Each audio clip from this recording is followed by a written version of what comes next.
You got work to do. Alignment work.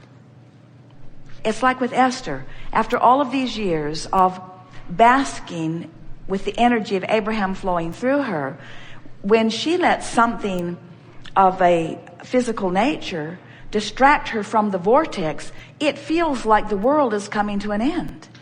Even though it's a ridiculously unimportant thing. When you are accustomed to enlightenment and enlivenment and alignment, you just don't take it very well when you step away from it.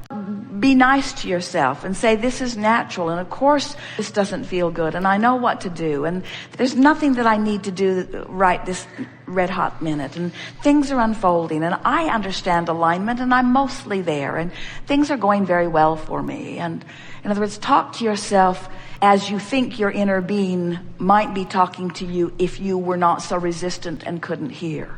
In other words, try to soothe yourself, because we promise you, your inner being, if you could hear your inner being would be saying, it's all right. Your inner being would be saying, you're right on your path. Your inner being would be saying, if you could hear, all is well. Just chill out. This too shall pass.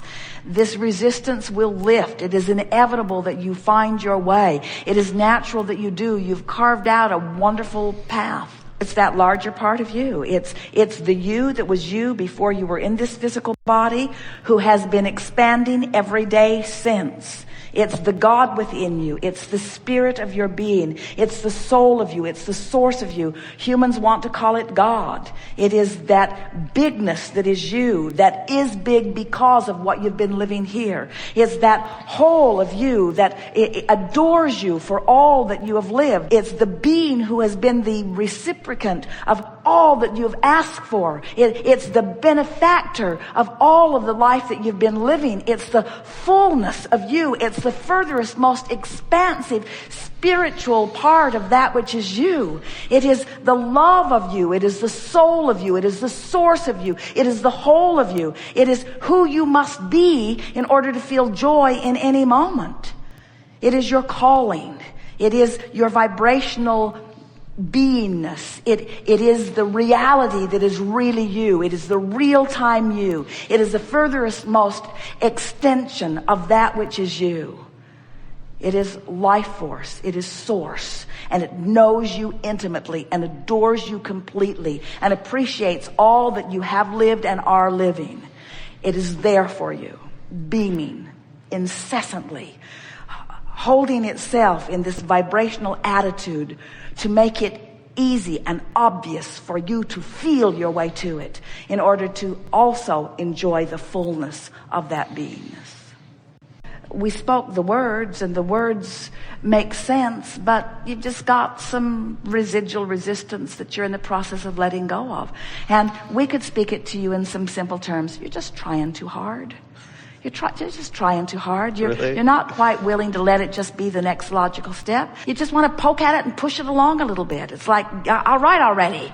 I know this stuff, so let's get the job done. And we say, let's let the job be done.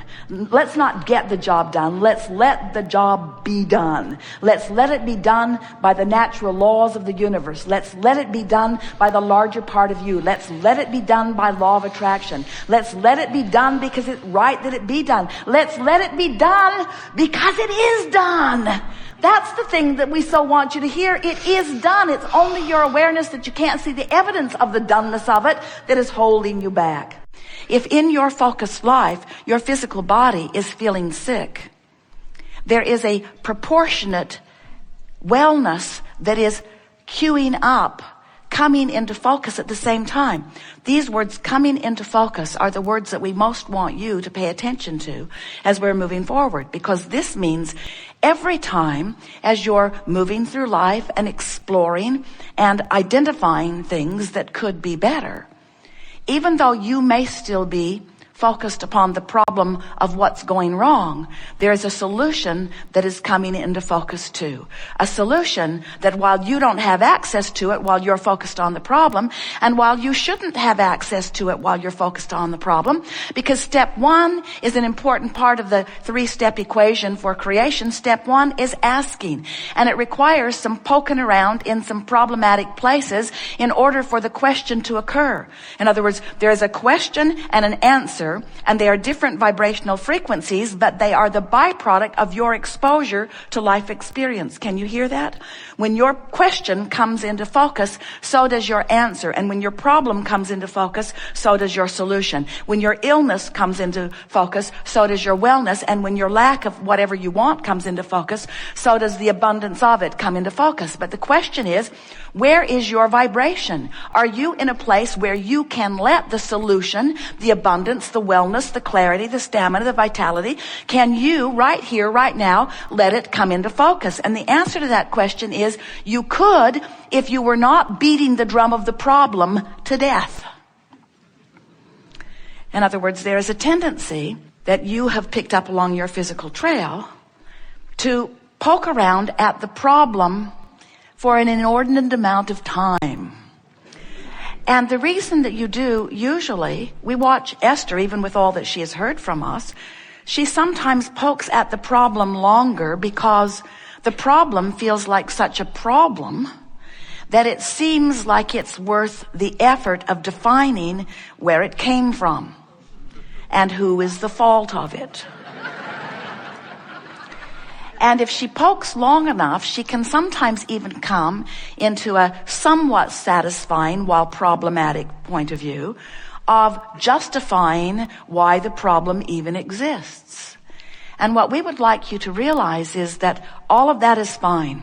And you really can do no wrong, because poking at the problem is poking at a solution.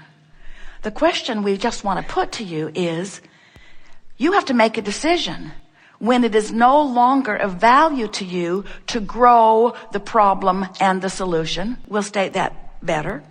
You have to decide, has the solution gotten big enough for me now because of my attention to the problem that I'm ready to attempt to orient myself in the direction of the solution? Or would I like a bigger problem and therefore a bigger solution? Seriously. Because any way you play it works out great for us. You poke around and poke around and poke around it, and improvements come, improvements come, improvements come, and in many cases, it is future generation who will benefit from the problems you all are poking around at.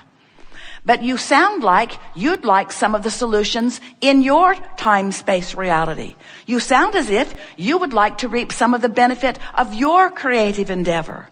We're here in what we are calling this law of attraction-based universe and a law of attraction-based workshop, pointing it in the direction of the art of allowing, which is what step 3 of this 3-step process is. Step 1 is poke around at the problem. And step 2 is the solution is born. Source is right there, shining a light on it and holding it steady for you. Step 3 is you got to become a vibrational match to the solution if you are to live it in the way that we know you want to. For you, most of you, out here on this leading edge, this fantastic leading edge of creation, you like manifestations. You're hooked on seeing stuff and smelling stuff and hearing stuff and tasting it and feeling it. You like this tactile, leading edge, creative environment that we are all a part of, that you are fantastically immersed in. You like this manifestation stuff. And while you didn't come necessarily for the manifestation, it is necessary to be involved in this leading edge manifesting world in order to really, really, really keep up to speed with who life has caused you to become. But we want to wrap this whole picture together in a way that you will finally get it, that you have come forth not to fix a broken world, but to be a catalyst for its never-ending eternal expansion. And then we say, but you don't need to be focused upon the expansion, because the expansion is going to be a byproduct of your exposure to life. So then you might ask, we like it when you do, well, if I've come forth with great purpose, and my great purpose is not expansion, because expansion's going to come whether I know that it's coming or not. I'm just going to blunder into expansion because contrast is just going to suck expansion through me. Then tell me again, why am I important to this mix? And we say, because you wanted the thrill of you getting to focus. You wanted the thrill of you getting to define the details of the expansion. And because you wanted to feel the exhilaration of focusing in a way that the energy that creates worlds flows through you. In other words, you came for the joy of it. You came for the thrill of it. That's what we're all in this eternal experience for. So you have the idea of this. You sense that we are calling this vibrational state of being where all that you have become has assembled with all cooperative components. And we are referring to this as your vortex of attraction, your vortex of creation. This vibrational environment where the future manifested version of you and your life resides.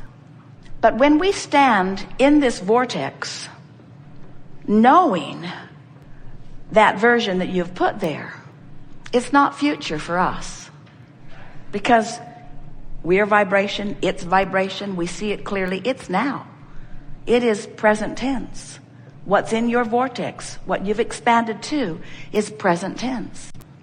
You know how you're here today, and there are people in Hawaii, there are people in Hong Kong and Australia, and they're all calling it a different time. Some of them are even calling it a different day.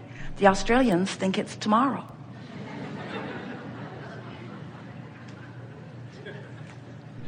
But even though all of that is true, it's all right now. It's all right now. It's all right now. If you call them on the telephone, you're going to have a now conversation. Well, there's a little lag time, a few seconds. Real time is happening now. Now. What we want to help you to feel in the way we know it to be is that this vortex of creation is now. It's now. Your financial abundance is now. Your physical well-being is now. The relationship of your dreams is now. It's now.